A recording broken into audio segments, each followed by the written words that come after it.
Hello，大家好，我係土生土長嘅馬基啊。今日嚟到元朗站嘅 YOHO Hub，咁佢係新鴻基喺元朗站最後一個項目嚟㗎啦。如果喺福田口岸用開呢個站過嚟香港嘅，一定會好熟悉呢度元朗區啦。因為由福田口岸過嚟元朗咧，只係15分鐘嘅時間嘅啫。到出翻九龍咧，其實3個站咧已經到九龍嘅美孚站㗎啦。咁就所以交通係好方便嘅。今日嚟我哋而家睇緊呢一間咧，就係2房半嘅單位，491尺。咁我哋同大家嚟望下單位嘅間隔啦。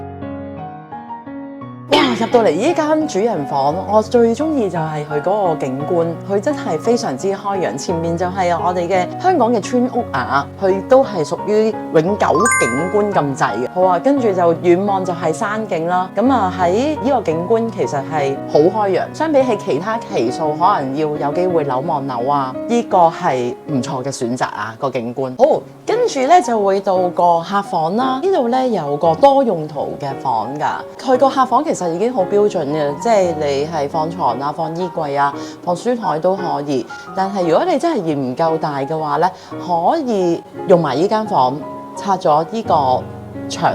咁你就房間會變大咗，好用咗。呢個單位佢都係採用開放式廚房嘅，咁就所有爐具啦、抽油煙機啦、雪櫃啦、洗衣機都係用西門子，咁就台面嘅位置都夠嘅。如果大家有興趣攞呢個樓盤嘅資料，同埋想過嚟體驗樓嘅話，可以私信我。咁就大家記住私信留言追蹤我啦。我係土生土長嘅馬基。YOHO Mall 分為4個部分，連通5屋苑，合共35座物業。商場分為型點1、型點2、原點同加點，而 YOHO Hub 坐落於港鐵車站上蓋同埋原點上蓋，非常方便。而且 YOHO Mall 擁有超過400幾間鋪頭，真係會迷路。當中包括一田超市、百老匯戲院、Uniqlo、Fila、無印良品、勞力士、周大福、香奈兒化妝品、三星、嬰兒用品，真係多不勝數喎。